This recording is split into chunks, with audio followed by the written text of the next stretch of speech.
I mean, I got something to say, you know? What do you think this is all about? You think this is a fucking costume? This is a way of life. Oh, yes. Hey, what's wrong with you, man? Show some fucking respect for the dead, will ya?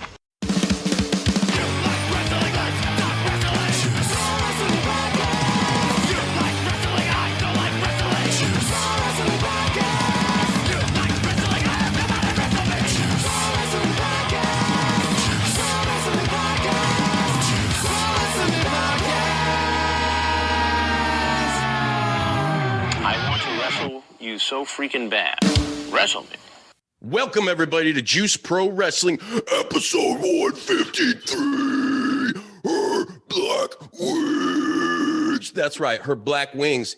If you get the reference, then good on you. Hey, it's Bruiser Bodie and the Juice himself, which is myself, with a very special guest this week. Independent professional wrestler all the way up north in Calgary, Alberta, Canada. You may have heard of that wrestling capital. Yeah, brothers and sisters, I know you have. Ladies and gentlemen, boils and ghouls, please give a warm welcome to Ava Lawless. Ava Lawless, how you doing, girl? I'm good. How are you? I'm fantastic. Doing good. It's a Monday night. You know, we're recording with you. We get to talk about all kinds of shit. Me and Bodie are huge fans of horror, metal, and wrestling, and stuff. Yeah, stuff. You much the same. So let's skip all the bullshit. Let's just dive right into it. I'm down You with that. have a love for a movie that I'm a huge fan of. I'm sporting the gear tonight. Return to Living Dead.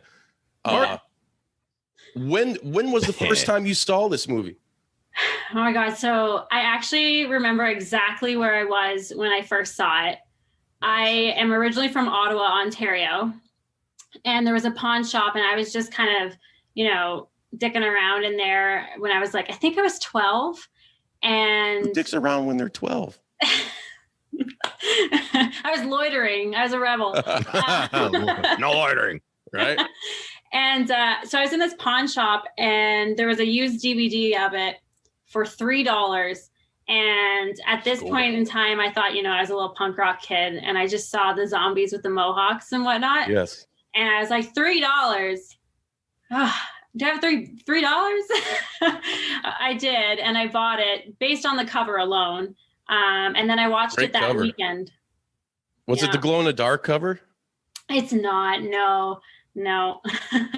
I got so many versions of it on So do I. Too many. I'm a fucking idiot. I keep buying the same movie over and over again. Why not? Who cares? Yeah, I fucking love it. But yeah, that to me, Ooh, like you said, being like a young punk rocker and like in the horror, I watched, I used to always go to this, there was a movie rental place, which fuck kids these days don't even know what the hell those are. They just killed the last one by me. Family Video. Yeah, we used to rent the whole horror section. And I remember getting Return to Living Dead, and I was a young ass kid. I don't even know how old I was. I was definitely younger than 12 because it freaked me out. Like at the beginning where they're talking about how it's real, essentially. It's real, yeah. You ever seen that movie Night of the Living Dead? And his jaw's like over. Hey, the one about the corpses in the basement. You mean the movie Lied? I quote all kinds of Such a tremble in his voice. Right? But I don't know what it was. It just did something to me. The whole aesthetic of the movie, I absolutely love it. I love the humor.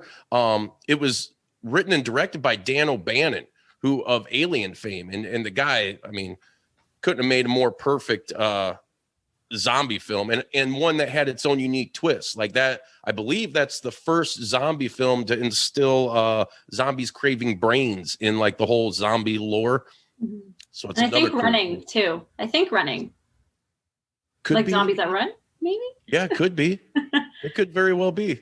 I never thought about that. Oh, they will. The internet loves to talk shit. Yeah, I might. But just everything about it, and like the punk aspect of it. And when we were talking, get ready for this show, and I was showing you some of the shit I had, and vice versa. The vinyl, the soundtrack to that movie is dude. top So notch. You got good. Rocky Dude. Erickson, burn the flames. Yeah. I Dude. fucking love it, It's got- dude. The It's got Cramps 45 grave, bro. Yes, 45 Yeah. Grave. Yeah. Do you want to What a party! Dude, That's how I got hooked, dude. Right? Yes. It was so cool. Like years ago when the original Black Ops came out, Call of Duty.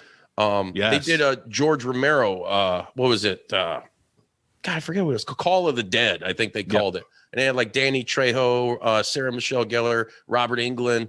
And in the trailer for that, they fucking played that song, and I was just like, "Oh, dude!" Oh, I know, and even the background score music is so good in it. It's so It is. spooky. It's great. It really Yeah. is. And I'm a huge fan of horror soundtracks like that too. What's one of my favorite? Reanimator has like some of the best film scores that that shit just gets me. Great movie too. Hell yeah. And Yeah. a lot of killer sequels. Unlike Return to the Living Dead. Well, it stops at, I would say, and I'd like to get your take on this. I like the third one. A lot of people don't dig it. I'm wearing the shirt for part 2, which I also think was a great movie. And we also got God, what was his name?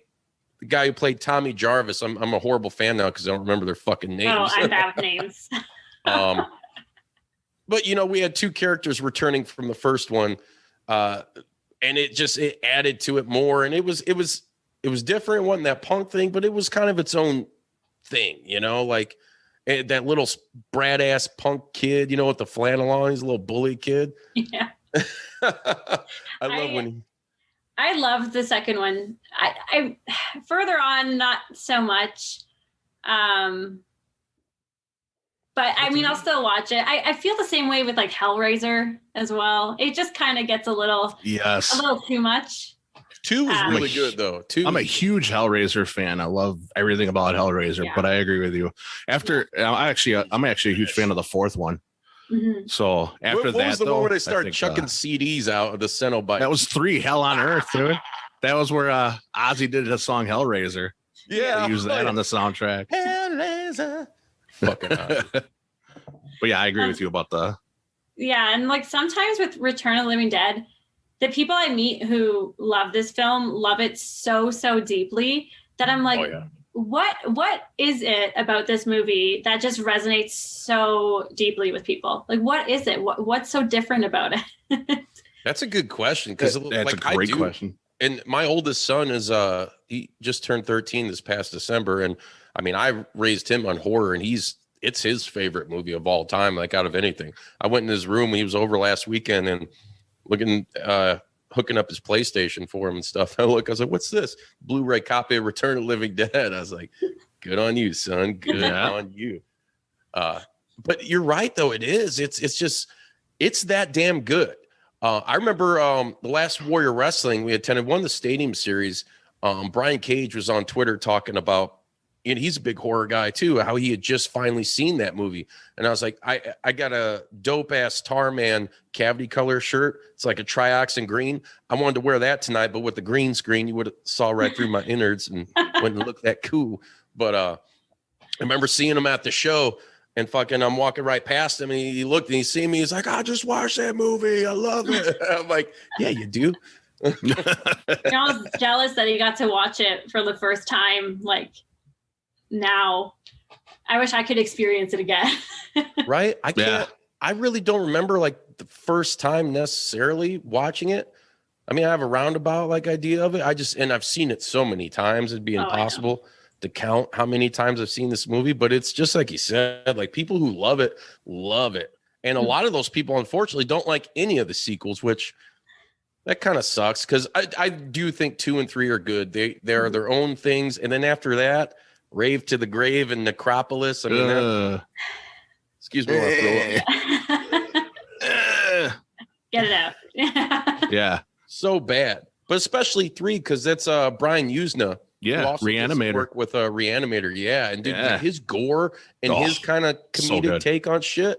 Like in 3, where the chick rips the Mexican dude, the Vato, his spine out. Mm-hmm. He's just like some ridiculous shit in there. And that weird old zombie they got in Containment at the beginning. He's got like the Bo Rat beach fucking. outfit on. I think like 3 in a while. I think they just want to top themselves because in the first one, you know, they had the half corpse on the table that was like animated. It hurts to be dead. Yes. And they had, you know, Tarman. So I think they just wanted to one up themselves each time. Hell But yeah. I don't know. But- I even have books on this movie. Nice. All right. I have no, I don't have it. I think that's yeah, maybe it is. Who wrote the I think it was the original story for it because like John I Russo? forget guy. Well, who's the other guy's name? Because it was like George Romero back with Night of the Living Dead was partnered with another guy. And they split, but they agreed to like go on and do their own kind of separate sequels, if you will. John Russo.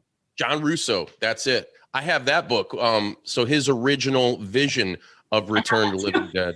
Yeah. Nice. God, we're nerds. Yeah. Fucking dorks we are. But it's good. It's good shit. And I love every time 4th of July gets ready to come up, I have to, you know, watch it on what's the exact date? It's like July 5th or something like that. You know, at the very beginning. Not if it's 6th, maybe. I'm not sure.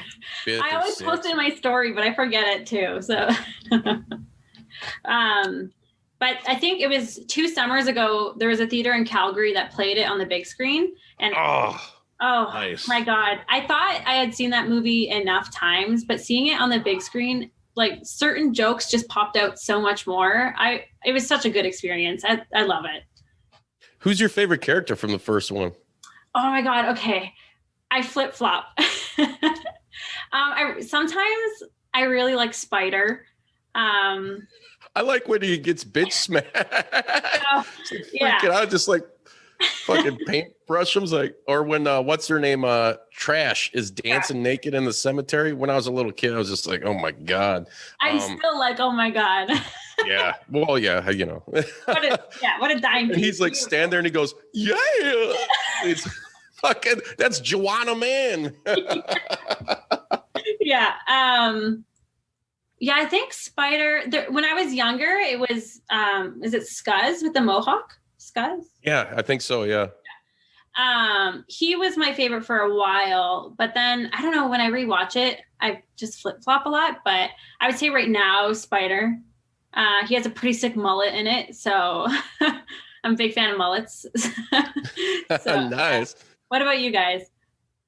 I like Suicide a lot, and it sucks because he's like this badass. He kind of gives me Henry Rollins vibes. Totally. And, Yeah. but he gets fucking wasted so easily. Oh, I know. They Like set him up Tarman, as, like the alpha of the movie, you know, and apparently the actor was so sweet too, but he just plays such like a mean mugged dude. Definitely Henry Rollins vibes. He passed away too, not too long after they filmed that. Yeah, I think he had cancer. Very sad. Yeah. But yeah, they definitely got rid of him way too soon in that movie. If I have to fault that movie for anything, it's that. Right? I want to see him more. He's like, have some respect for the dead. Put your clothes on. It's just like, I like it hot or spooky. That's what it is. I like it spooky. What are you doing? You doing, huh? This is some kind of game. What's he say? He's like, I think this is a costume. This is a costume. This is way of life. Yeah. What about you, Bodie? Oh, dude, I always have to go with Suicide. Oh yeah, Dude, just classic. That's one of the when I first saw the movie when I was younger. I believe I saw it when my dad was watching it. It's hard to remember, but way back then. But yeah, I just remember that character distinctly, and just being like hooked on that character. And then when I saw it again when I was a little older, that I could remember. Yeah, and then like nostalgia started hitting me. I was like, oh, I remember seeing this with my dad. I was like, I remember that Suicide cracked me up, and then just got hooked from there. But besides from that, yeah, I'm always going to go back to Party Time, that song Party Time, because that hooked me too when I was younger, because that's what I remember is at the end. Do you wanna? I was like, the skeleton comes out of the grave. Yeah, it's like, yeah, dude, that freaked me out when I was a kid. Like, dude, and the trioxin theme. Oh, yes. God, dude. I love it so much. It's my fucking ringtone. Dude, Yeah. Now that we're talking about it more and more, I just started remembering that, like when my dad's huge into horror movies, and when I was that young, I would kind of watch them, but then I'd be like preoccupied because I was playing with my toys or whatever. But yeah, walking in and seeing Suicide and just be like, oh, what is this? And at the time, my dad was kind of like, well, you're a little bit too young, but there's some stuff you can watch. But yeah, that song, I heard that song, and yeah, dude, it's the best. Dude, and that actor that did Tarman, holy shit, dude, I forget his name, but yes, great. And kudos, because we're talking the height of 80s like horror and practical effect, man. Like it is so missed nowadays. And you can kind of see some newer movies that try, and I get it, because a lot of the times with newer productions, some of this CGI is cheaper than the practical shit. But man, did he look fucking gnarly, dude, when he came out there. And that guy just how he was fucking moving and shit, like joint manipulation, whatever you want to call it, dude. He wasn't supposed to be moving like that. Like, man, dude, it was so believable. And I love what's his name, Bert, when he's like, all right, come on, guys, they're gonna fucking dome him. The bag. It's not. We just in the bag. The part with the half dog always scared me when I was little. Oh, split my God. Dogs. Yes, the split dogs. Yeah, that freaked me out. I don't know why. You can see their guts are like kind of slimy too when they're moving, like in the split dogs. Yeah. That yellow guy always got me. Like in the beginning, fucking, I call him Prince Jaundice of Eternia. Jaundice looks like a Simpson. Dude, yeah, he does look like a Simpson. Doesn't he? Yeah. When the gas is coming at the beginning and you just start seeing him wiggle out, I'm like, oh. He's like, what's it? What is it? He's like, I don't know, but he sounds sore. Yeah, I think that's what it was. Dude. Those guys, man, I can't, and their fucking names are escaping me right now. Tom Matthews is he's the younger dude, the main character that's with so there's Bert and Frank. Yeah, Bert, Frank. We have a little problem. Yeah. It's fucking awesome. And then Ernie was the caretaker. Yeah, he was the Impala caretaker dude. Yeah. He had that little Mauser fucking Nazi pistol. Yes. He was listening to Nazi music too. I'm pretty sure. Yeah. Oh yeah, I think you're right. Dude, it's so intense at the end when he's got her and he's just sitting there like, like shut up, saying, oh, come on, Tina. I know you're in there. I can smell your brains. I can smell your brains. Good line. Spicy. Fucking awesome shit. To go back to your question of like favorite characters. So we got the first one knocked out. What about from part 2? Who's your guys' favorite character? Oh, God. I'm so bad with names. You could just describe it. It's all right. People got the Googlers, or they've seen this movie. They know. That's true. I probably would stick with the original cast, even though they're not actually their characters again. Right. Yeah. But that's the whole reason why I think I like the second one, is because they repurposed the cast, or half of it. Right. Well, and what's his name? God, what is it? Scuzz the Mohawk. Yeah. He's done a lot of, I think he was in all of them. I don't know if he was. Maybe. Yeah, because if you watch, he talks about that in the More Brains documentary. I know you got that, girl. Come on. I do have that. Yeah, he does some shit. He's somehow affiliated with all of them, I believe. I'm trying to think of who he was in the second one. I don't know. Anyways, I have 2 characters, and they're kind of silly and stupid. So one is the fucking severed head that they pull out, and it's like, get that damn screwdriver out of my head. I love that shit. You win. That's the answer. And then the Michael Jackson zombie, when they're electrocuting them all at the end. And Dude, I haven't forgot about that. It's fucking good, man. Yeah, it is. But I do like the doctor, that they break in and take his car. He's also fucking awesome. And he kind of fills that void of Ernie from the first one for me. Yeah, I know what you mean. Yeah. And then the third one, man, when I was younger, I used to think that chick was super hot, dude. Like Not surprised by that, but yeah. shoving all that shit in there and stuff. I was like, yeah, damn it, man, this chick's like a punk queen. I'm smitten. He went on to do some shit. What the hell?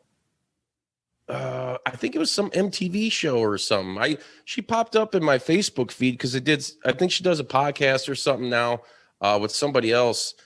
It was some like a fucking Gilmore Girls thing or whatever. I don't know what the hell it is. Damn it. I did not know this. Yeah, but dude, and that movie was cut, what? Return of the Living Dead 2, I think, was done 4 years after. 89? Yeah. Okay. Yeah. So 5. Something like that. 4 or 5. I thought. Still looked pretty damn good in there. But yeah, out of that one, I'd say she's my favorite. That and I like the bum. The bum. That helped I don't him out. remember that really. Remember that fucking? I only bum? watched 3 a couple times, so. You guys, man, you're tripping on part 3, man. Hey, you settle down. Hatred coming. Oh, dude. Not showing Brian using them the proper respect. So real quick because this could very easily turn into a Return to Living Dead podcast. I told you that. No, no. Like when I discovered you, I was like, man, this chick's super into this movie. We could talk all fucking night about it. Real quick, let's cycle through some of your favorite horror movies other than Return to Living Dead. Okay. Well, I have a bunch on my arm. So you do. The Creature's fucking dope. Oh yeah. Yeah, it is. That was badass. I love when he's swimming up and he's just about to touch her foot, but he doesn't get it. He just I don't know why I like this. Actually, my newest one is Candyman. So I love Candyman. That's badass. Yeah. I do too. Hey, that's around our neck of the woods. Well, it used to be Cabrini Green, Chicago. Yep. I would definitely have to say that Candyman is probably one of my favorite of all time. I just think it's like, it's so terrifying. It's very terrifying. And real quick, so with our other podcast, the JP Dub, like what we've been doing every year on Instagram, we do 31 Days of Fear, and we cut each of us, me, Sretton, and Bodie, will have assigned movies and days, and it's every day. It's a different horror recommendation, but we make a 1 minute video. Where it could be funny, it could be whatever. It's just 1 minute, real quick, and why people should watch this movie. We post on Instagram. I did the Candyman, and it was the scene where they're lining up, and she's sitting there with the black eye, and this sounds so awful. It's like, all right, say the line. Yo, Candyman, bitch, or something like that. Where's Candyman, bitch? And then it gets to the guy who fucking did it. He's like, where's Candyman, bitch? And it cuts real quick to her. She just got this black eye, like so fucking stupid. But it is. It plays on that trope of I don't know if you guys did the Bloody Mary shit. Yeah. When you were kids, going in, that used to scare the fuck out of me. Like I'm dark and fucking afraid. Like yeah. Yeah, and I think Tony Todd is really amazing in it because he's both terrifying, but then I don't know if you guys feel the same way, but I kind of root for Candyman when I watch it. Right, you feel bad for him. Yep. Especially in Farewell to the Flesh, because they really threw out his origin story more in Farewell to the Flesh, and there's a third one that I just found out about that came out in the late 90s. I've never seen it. I might have to check it out, but those first two are great. Yeah, they were. Yeah, I think I just have a soft spot for Tony Todd because I think he was in the remake of Night of the Living Dead, the 1990 one. Yeah, that was the one by God damn it, don't fail me now, Bodie. Tom Savini's remake. There you go. Yeah. I'm like, what are you looking for here? Yeah, I just borrow a feeling. So yeah, Candyman for sure. I would say The Amityville Horror, 1979. Ooh, yeah. Good choice. I definitely remember seeing that when I was like preteens, and it scared the shit out of me. I bet. I think I see a little white stripe in your hair. What else? I'm also really into like old Hollywood horror. So there's a movie called Carnival of Souls that I really love. Okay. Of course, I love a lot of Hitchcock as well. The 80s, of course, yeah, Reanimator, Nightmare, all those good ones. Beautiful. The Thing. Oh my God, I could keep going.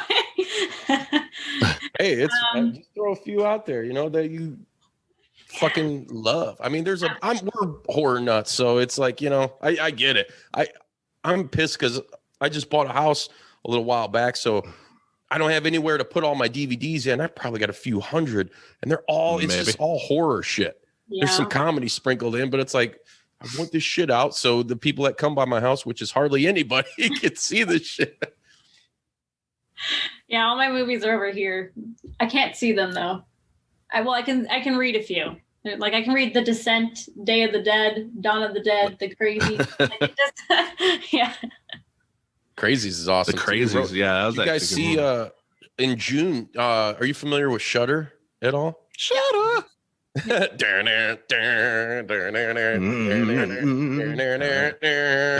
Sorry, kiss break. Kiss break. Yes. Oh, yeah. There he goes. Yes. Dale Torborg, welcome to the show. Yes, Damon. There's this movie that Romero did in between Night and Dawn of the Dead called The Amusement Park. Yes. And they just like found it and restored it like 4K. It looks really fucked up. Yeah. And all the reviews I've heard from people that have like seen it, like, obviously like Fangoria, I think was one of them or whatever, people like that, was that it's probably his most terrifying film. Romero was one of those directors that played on fear and terror, but in a different way. It wasn't just belligerent gore, albeit that was in his films, but he was very much like what's going on in society today. Yeah. And it's which makes shit even spookier, and this one kind of deals with the fact of aging and getting old. And I mean, that's a scary thought I would suspect most people within itself. I don't want to fucking get old. I don't want to be a fucking wrinkly bag of flesh, Get rid of my bones, brother. You're sad. But yeah, I don't know if you guys seen that. That's coming out on fucking Shudder soon. Yeah, I heard about it. I did read that apparently it is one of his most unsettling films yet. So I'm looking forward to it for sure. I actually, when it comes to his series, I love pretty much all of them, but I have a soft spot for Day of the Dead. Me too. It's hard, man. Dawn used to be my favorite, but I fucking love Day of the Dead. It is terrifying. Like they're underground. For one, I wouldn't want to be underground, and it's just, there's so much, the military presence there, and that, what's his name? The guy's like, choke on Sergeant Dickhead, whatever his fucking name is. Yeah. And then who's that chick that's down there? She's shacked up with one of the soldiers. He's like, you make me feel like a real piece of shit. She's like trying to shoot him up, so he shut the fuck up. I agree with you. I think fucking Day of the Dead it's up there for me too. Mm-hmm. Yeah. I feel like it's like underappreciated almost. Because I was the same. I fell in love with Night of the Living Dead, and it's like hard not to love it.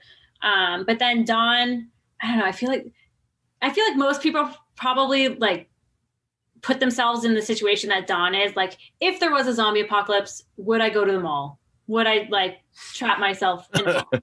Yeah. But I think Day just, it has this sense of dread that is just, heavy.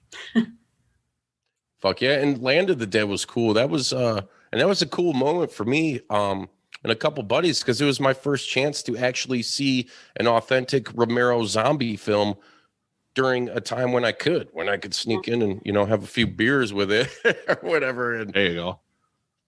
It was super cool. And I thought it was awesome the way he evolved the story and how, you're starting to see him now come around and they're actually showing signs of humanity and thought and all that. And there's supposedly his wife. He had one more. It's like Twilight of the Dead that he had written, and it's going to get directed, and it's going to be a full-on production now. And it was his last movie. He was going to end his entire Dead series on that. So I'm pretty stoked to see how that turns out. Yeah. R.I.P. to that legend. Oh yeah, I see you're wearing a Misfits shirt too. Fucking Bruiser. You've seen that, haven't you? What? Bruiser? Seen what? Odie? You ever seen Bruiser? Romero movie? Bruiser? No, I haven't seen that one. No, I'm gonna Pretty be fucked honest. up, man. I want to though, Misfits because in you're it. not the first person to mention that. Yeah, you can watch So, that shit. I'm going I mean, to. if you like You Michael passed him. Graves. Oh man, I don't know, maybe. Speaking of Misfits, let's go on some music Shit. talk real quick, Ava. Uh-oh. You're a big Misfits fan, right? Big Danzig fan. We talked about that. Yeah. What's some of your favorite moments and experiences as far as like Misfits and Danzig go? Because you did tell me, don't spare me all the bullshit. Let's hear the fucking goods, because you have a killer Danzig story. You told me so. I'm gonna hold you. Okay, I do. I don't know how detailed I want to go into it. But, Ooh. Oh! wait, have you guys seen Danzig's shopping list on YouTube? Ah, yes, I don't yes, think I have. so. I don't think I have. You gotta YouTube that. That is the funniest thing I've ever seen. Anyways, yes. So he came through here a few years back, and I went to the shows. He was great. I'm just a huge mark for him. I admit it. He can do no wrong. People can make fun of him, and I'm like, da da da da da. Yeah, I'm very much aware that he's a fucking asshole, but I mean, dude's wrote some of the best music that I love my entire life. So honestly, not an asshole to me. So well, you're a chick. He's probably like, hey, can I get you on my couch? You want to be a erotica too? So the story is, I did meet him with a few other people, and Nice. he was sitting there, and he honestly was just talking a lot about like his mom like going to Europe and buying him chocolate, and Wow. just kind of you know. Wow. I wouldn't expect that. And like the other people in the conversation were just trying to segue, you know, they had ulterior motives here and whatnot. Mhm. And I was just starstruck at the time. Right? I would be too. Yeah, no kidding. And I remember being like, all I want is a photo to prove that this moment happened. And then I'm out of here. I'm out of here. So I was like, yeah, I love chocolate. Can I get a picture? And He's like, he fuck was your like- chocolate. Let me take a snap. he said he didn't want any photos, which is like fair. If you've seen him live, he always says Yeah. no photos. It's I've been whatever. stopped. And I was like, damn. So I just like kind of hung around, kept listening to the stories and whatever. And then I realized I should probably go. So I stood up, and I was wearing a Seth Rollins shirt. And he like stopped talking, and he looked at me and he goes, is that a fucking Seth Rollins shirt? And I was like, yeah, it is. And he's like, oh, I love wrestling. And I was like, so do I. Oh, there you go. So then That's like, so fucking cool. I know. So then the conversation like shifted gears. Sorry to those girls, but That's awesome. him and I just got like, we talked for probably 20 minutes about wrestling. Wow. And he was telling me like the shows he used to go to. Blue Demon. He loves the Blue Demon. It's his favorite. Yeah, he would tell me like he saw like Hulk Hogan when he was young and in his prime and blah blah. And then he would start on what the stuff is like these days, and he was like, oh, my favorite wrestler right now is Bray Wyatt. He really reminds me of Charles Manson. I was like, that makes so much sense. And yeah, it was just like, I couldn't believe I was standing with Danzig and I was talking about wrestling. I was like, this is the best moment of my life. That's amazing. I've tried, and that's like a story I think that needs to be told a little more. I mean, he's been on, I think he did one episode with Jericho. And I tried to hit up Maurice, who's like the head of the Seventh House, who is actually going to be a guest on the JP Dub coming up sometime soon. Good job. But trying to get Glenn, you know, I was like, hey, man, I know he's probably going to want some money, whatever. That's one that I would pay for, because his wrestling story isn't really out there. It's and he's a not. He huge loves wrestling it. mark. Yeah. He did what was it, the Blackest of the Black Fest or something like that in Los Angeles like a couple years ago. He had I think he had like Lucha Underground guys there. Yeah. Like he fucking was obsessed with that shit. When you see him backstage, you know, and when I saw Misfits last time they were around in Chicago, OG Misfits, Ruby Riot was there, Mecha Wolf was there. They walk right past me. MD 20. Yeah. It's like, what the fuck, dude? Yeah. Matt Cross. Yeah. And I saw Matt Cross. He walked past me. I was like, I did a double take. I'm like, hey, you're and he's like, hey, yeah, you gotta go. Fuck you, guy. All right. Cross is the boss. Cross me. Yeah, that guy rules. Yeah, but that's super awesome that you have the opportunity. You know, I mean, we're fucking Danzig marks here. I don't know Bodie how much he really likes. Oh, holy fuck. Yeah, there you go. He's whipping out the cassette too, man. God damn. Best The best part too was at the end. So him and I just gushed about wrestling for 20 minutes, whatever it was. And then I was like, can I get a picture? And then he was like, okay. And I was like, he was like, yeah. In there. I wormed my way in. Yep. Good sales pitch. Thank you. That's awesome. Super fucking cool. Well, you also told me about you got a chance to meet Henry Rollins. What's up with that? What's the story behind that? Nice. Oh, that's not nearly as cool of a story. He was doing his spoken word tour here in Calgary, and then he legit, which is great, by the way.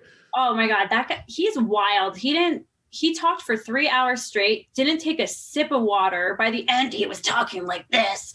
And like, he just was profusely sweating, so passionate. But yeah, at the end, he was like, I will sign and take photos with every single person. You just have to meet me here. And then sure enough, everybody lined up to meet him. And I got him to sign one of my books. Sweet. I just couldn't really talk to him because he's intimidating as hell. Dancing I can handle. Rollins. I can see that, yeah. Yeah, I think Rollins would have kicked Glenn's ass back in the day. You know? Oh, Just yeah, he's no like, doubt about it. Yeah, but they're like buddies. Glenn confront all that G. Oh, they are, for sure. But I think Rollins was just natural rage. I was just what was I watching? It was something on Germany or whatever, Rollins band. And dude, this is like prime Rollins. Maybe I'd say maybe mid to late 90s.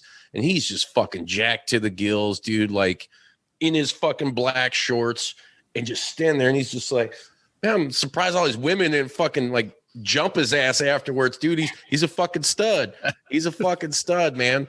And but there's just so much to it. And that Rollins band was a good band because, you know, he went from Black Flag to something that more, I think, fit him, where Rollins had a little bit of funk, a little bit of punk, a little bit of metal. And I think he did great with that. And he does a lot of like the spoken word shit over that and just poetry. His stand-up comedy is poetry. Anything that man has done is fucking amazing. And he's one of my idols. So I got mad respect for the brother. Shout out to Henry. Oh, Hank, how you doing, brother? Yeah, I think he's a good example of artists just exploring like every little thing they love. I think like someone I love is Mike Patton. Like Mr. Bungle, Faith No More. Like, that new Mr. Bungle shit sounds fucking awesome. And they got a live album. That dude is the coolest dude ever. I really love the Dillinger Escape Plan EP with him, the Hollywood Squares or whatever the fuck it was. Remember that shit, Bodie? Relapse. Yes. I remember that. Of course I do. Yeah. I love Faith No More a lot. I love Mike Patton a lot, to be honest. And sometimes I think like certain wrestlers will remind me of musicians too. So like sometimes I get like CM Punk and Henry Rollins kind of have the same vibe, you know? I can see that. Yeah. I also think CM Punk probably has a little bit of Mike Patton in him too. Right. True. Just punk rock legends all around. I got to see Tomahawk live. He was awesome. Nice. Yeah. I'm jealous. You guys have like Riot Fest and stuff too. Like, damn, so lucky. Well, you come down to Chicago, right? What's some, because you're up in Canada, but you've made many trips I've seen out to the States. Like you're out in New York, you know, Chicago doing cool shit. And here's a cool story because next week's episode, and it's going to tie in a little fucking thing that is going to be awesome. You guys are going to love it. You're going to dig it. It's going to be very special. Anyways, maybe we have Steve Tortorello coming up next week, the head CEO of Warrior Wrestling, like the best, in my opinion, the best independent fucking promotion in the entire country right now. They give you what you want. They deliver. You wound up, we were having a conversation. You're like, yeah, I went to All In And I ended up at an indie show and saw David Arquette. And I'm like, I'm sitting there. They took me 2 seconds. I'm like, you were at fucking Warrior Wrestling. You sent that picture. I'm like, that's Marion Catholic High School. That's with RJ City. I'm like, what a small world this is. This is so fucking cool. So take us back to that day. So I went to Chicago for All In. It was the worst flight of my life. They had to put the plane down in some small town, and I was there for like 8 hours, and they couldn't open up the restaurants or anything. And so all of us just like slept on the concrete floor. Oh my God. That's punk rock like a motherfucker. Anyway. Ended up getting there, All In, super fun, yada yada. But I wasn't flying back to Calgary until the Tuesday, so I had, a couple extra days to mosey about Chicago. And I've been to Chicago before, but I still like going there. So, and I ended up seeing a flyer for it somewhere. I don't remember where, but I hit up my one friend who lives there, and I was like, "Hey, are you doing anything? Because check this out. Like David Arquette's going to be on it." Like, what? That's awesome. See, this is living proof, Steve and Eric, everybody that's watching that's affiliated with Warrior, that the old school promotion still works. She's not a fucking flyer. Yeah. Saw a flyer, saw the WCW champion. I had to go. Don't you ever say that shit again, girl. WCW champion, my ass. Right. So I ended up driving, I guess it's in the suburbs. Am I wrong? I don't know. Sort of. Calumet City. It's kind of notorious for some things. I don't know, y'all. I don't know. But it was a great show. Like, that was an electric show. The crowd was so rowdy. Every single wrestler was so good. I just had the time of my life. I almost think I liked it more than All In. All right. I'm just saying, it was such a good time. Like, yeah, I loved it. Yeah. Hell yeah. Well, you got to come out to some more. They're getting ready to start up their stadium series June 5th. We'll be there for that. Have to. I mean, there's zero wrestling happening in Canada right now. So no. Yeah. A couple of the homeboys I've talked to, Shane Saber, Kobe Durst, they haven't really been doing shit. It's, I mean, you got a few people there, like PCO's a homeboy, but obviously he's doing ROH shit, so he's able to like work and he's on a little bit bigger level. But it sucks for like the indie guys. I remember. Ethan Page is well off now because he had a good Impact run. Now he's AEW, but him and all those dudes would come down, like him, Kobe Durst, Space Monkey, Alexander, I think too. Oh yeah, Josh Alexander drive down and hang out and like do Black Label Pro and Warrior and all the freelance, all the shit that's going on because Chicago is said a million times like a fucking worn out record. It's the mecca for professional wrestling, albeit independent or major, WWE, WWF. You had some really historical moments in Chicago. They still run huge shows in Chicago, minus this whole pandemic situation. AEW, it's basically like their second home. Tony Khan's from fucking Champaign. And then, of course, all the badass indie shit that you got around here. Like I said, there's a lot of great indie feds across the country and really around the world. But and maybe it's because I'm from around the region. I got a soft spot for it. But when you take a look at it and you go on places like High Spots Wrestling Network or Fight TV, or what is it, Power Slam TV, and you see these Chicago wrestling promotions, and Zello Pro's another one I got to throw out there. It's just like, wow. And they bring in some fucking killer talent. Oh yeah. I'm jealous, actually. Well, hey, you get your fucking ass back on it when this pandemic shit done, and you'll be out doing these shows. You never know, Yeah, I have little milestones in my head of certain places I want to go and wrestle. Like I would love to wrestle in Chicago. I would love to wrestle for Defy. Like, yeah, there's quite a few places that I just want to experience at least once, just once. Right now, you're a part of, what is it? Clandestine Society. However you say, I could never say that word right. So forgive me. That was right. How's that experience going for you? It's pretty good. I'm learning a lot. I took a meaty turnbuckle to the face chipped my tooth. We all call it the death buckle now, so I feel like that's just going to be what I'm known for.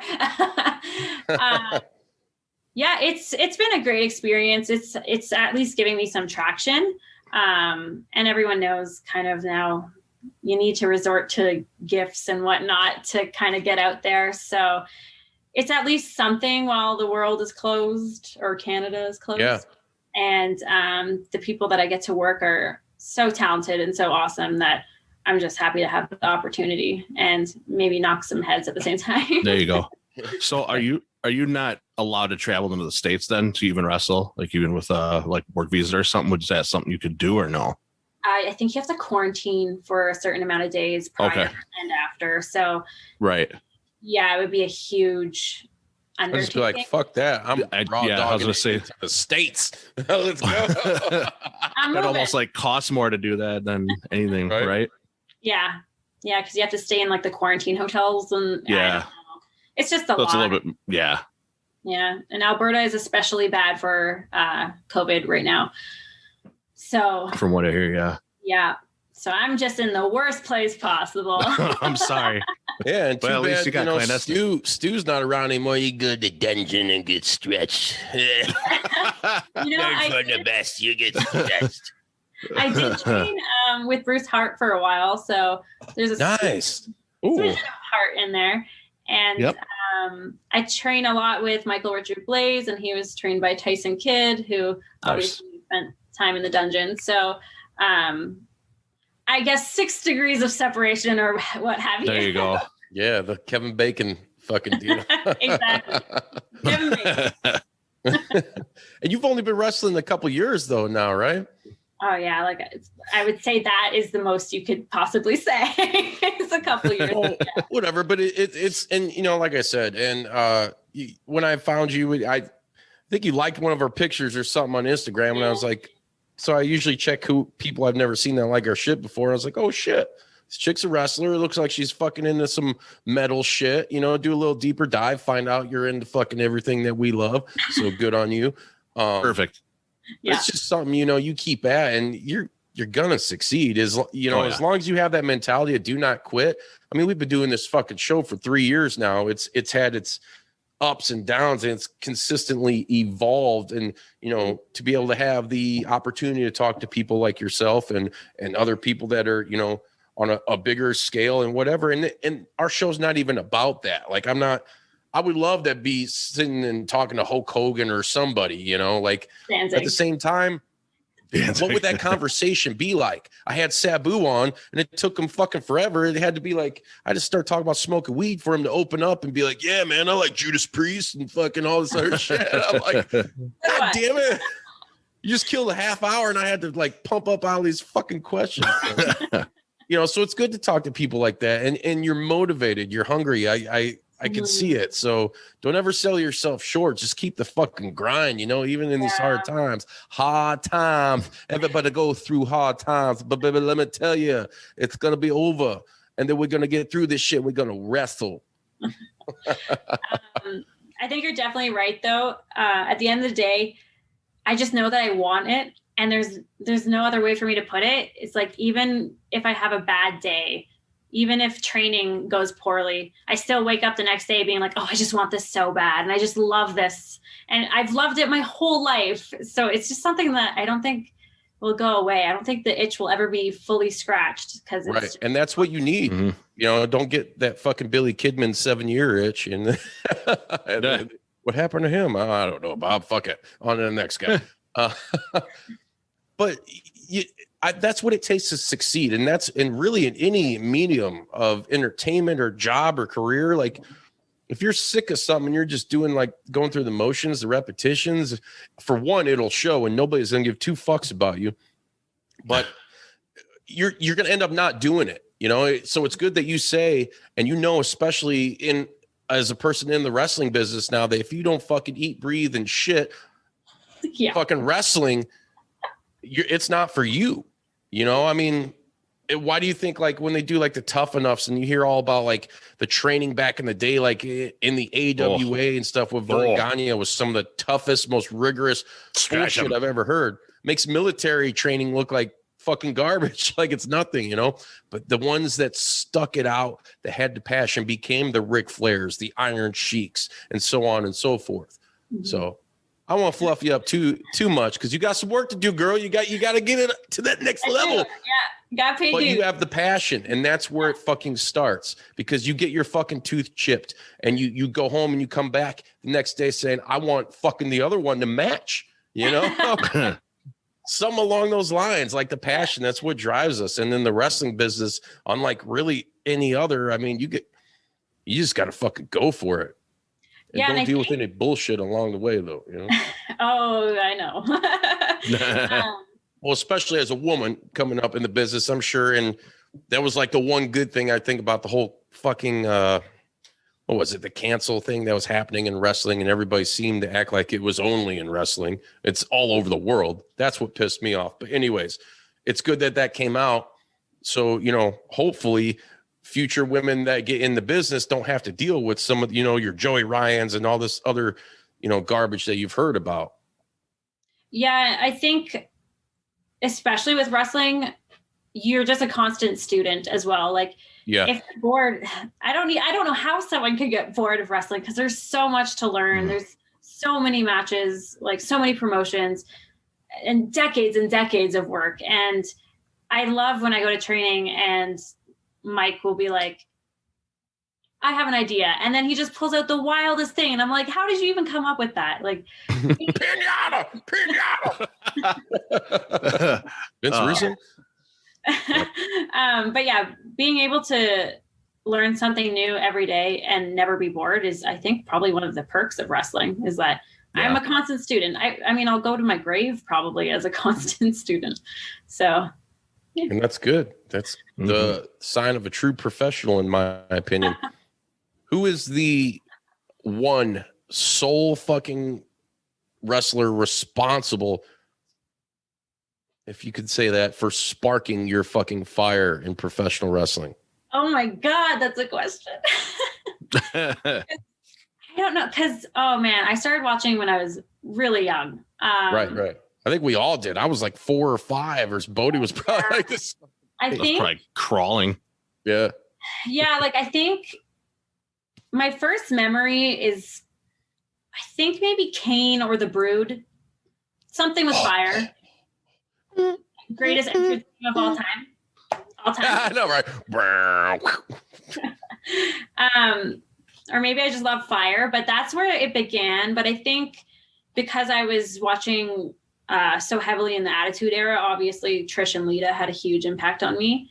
And the Hardys, RVD, Kane again. Yeah. I was such a huge Kane fan. That's awesome. But the women. I am Kane. When he started talking, I was like, "Come on, man, come on." At least I guess it made sense. If his vocal cord, he was a burn victim, so Yeah. he had to have Kumbaya, my lord. Kumbaya. He reminds me of that dude from South Park. What is it? Like, that's what I was doing. I love this song. But yeah, I think, I don't know if there was one person that made me solely fall in love with it, but I would definitely say that growing up, Lita was my icon. And then now when I go back and watch, obviously I watch so much Brett. It's unbelievable. You're living in Brett's fucking. Are you in Calgary? Is that where you're living? I am. Brett, call me. Yeah, right. There you go. I'm joking. Super interesting. Like, you could see him at like the hardware store, but, right.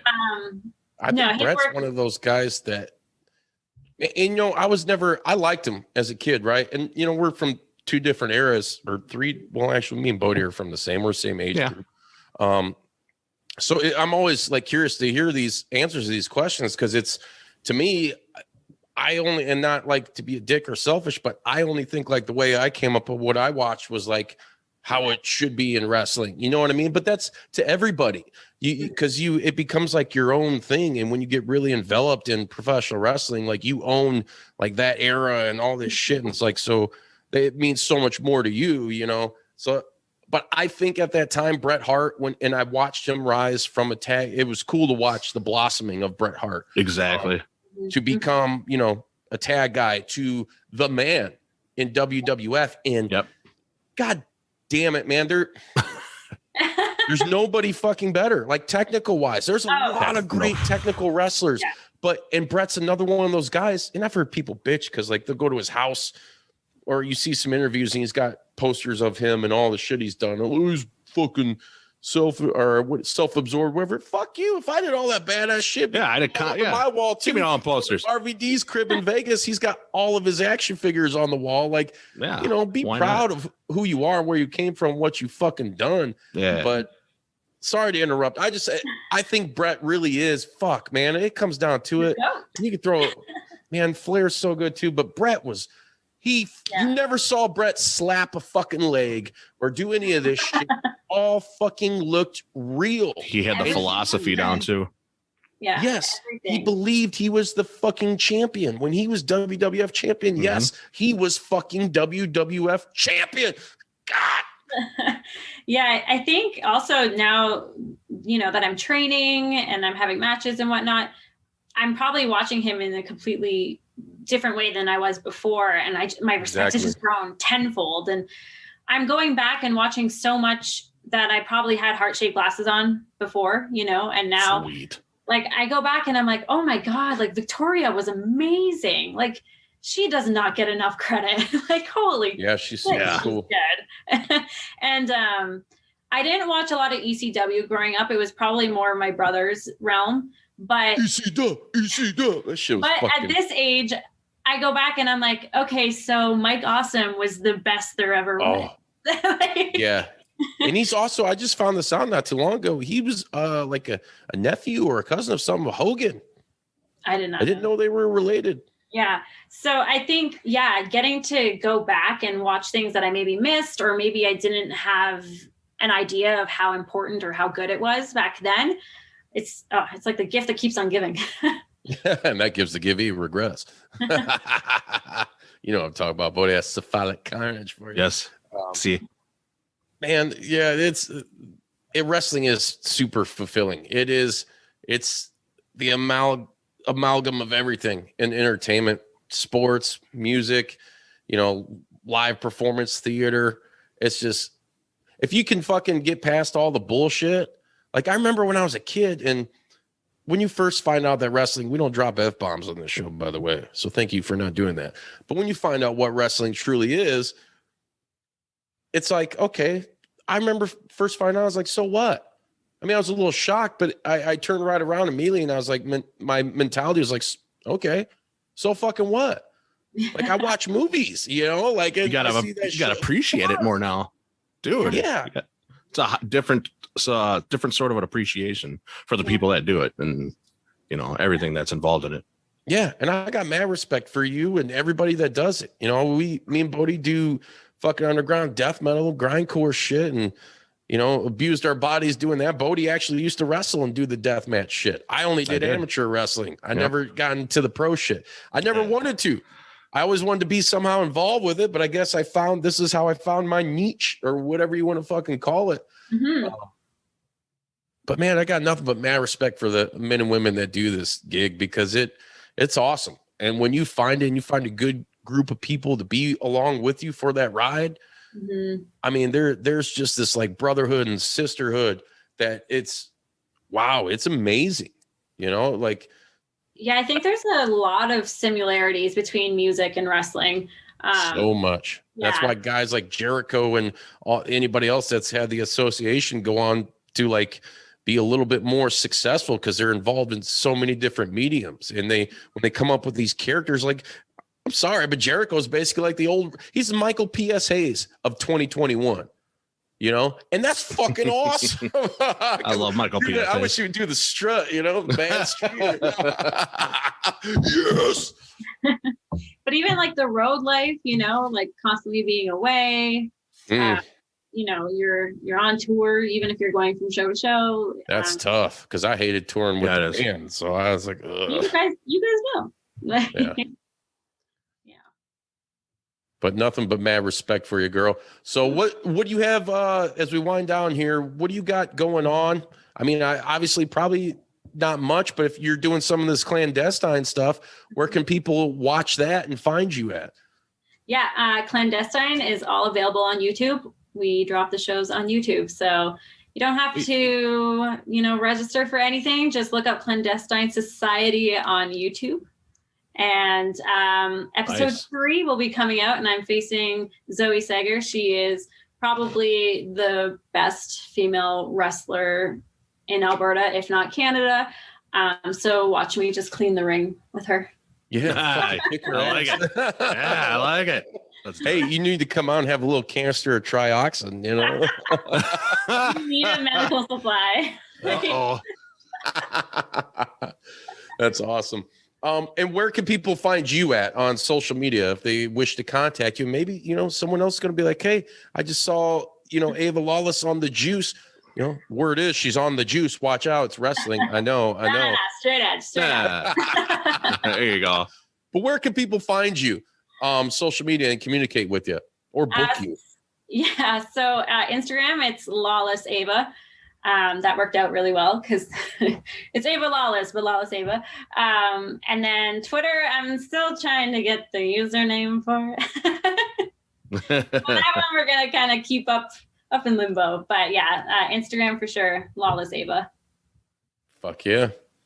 Well, Ava, I thank you very much for coming on this show and sharing your stories and your time with us. Thank you. It's been a fucking pleasure. I hope you had a good time. I know everybody watching had a good time because this was a killer fucking cut. We got to talk about a lot of stuff. That's what we like to do here. Like to keep it a little unusual. Yep. But usual to those that what we got to do. You know what we got to do, Justin? We got to invite her to do a couple videos for 31 Days of Fear. Yes. So you want to step outside? This will be our own personal homework assignment for you. Yeah. October. Yeah, JP Dub podcast. You will be our special guest contributor. Last year we had Claire from what's their band? Bodie. I can't fucking. I'm drawing a blank. I'm sorry, Claire. Drawing a blank. No. THC Death. I haven't listened to much of them because it's not my real style, but they're fucking heavy as shit. God damn it. I sound like a fucking asshole. Anyways, Claire's a badass death metal guitarist from Canada because Canada obviously produces the friendliest, nicest, fucking most entertaining people. True. And you don't really have a Canadian accent. So I was a little thrown off. Actually, there was one point. I don't know if y'all caught it, but I caught it. Where I had one. I think I did hear one little thing, but overall it wasn't bad. And that band's name is the Hallowed Catharsis. Thank you. There you go. Too many Bud Heavies and you just forget who you are. I had to go to the fact checker quick and been like, let me look. I don't remember. Juice sounds like a fucking idiot. Anyways, thank you guys for tuning in. I've had a fucking blast. Until next time, you can find us on all social media, Facebook, Instagram, and Twitter. YouTube, direct link is jpdub.com. If you're watching right now, hit the like, notification bell, and subscribe and share it with your friends. All your dorky ass friends that like heavy metal, they like death metal, they like punk rock, they like horror, they like professional wrestling. They like guys that do it with style and crass. That's right, crass, not class. Then check us out. Let them know. Until next time, we love you. Ava, you're the fucking shit. Keep it up, girl. Wet 'em up. Wet 'em up. Wet 'em up. Oh my God, it's so fucking wet. It's insane. And if I keep pounding their faces in the dust. Until next time.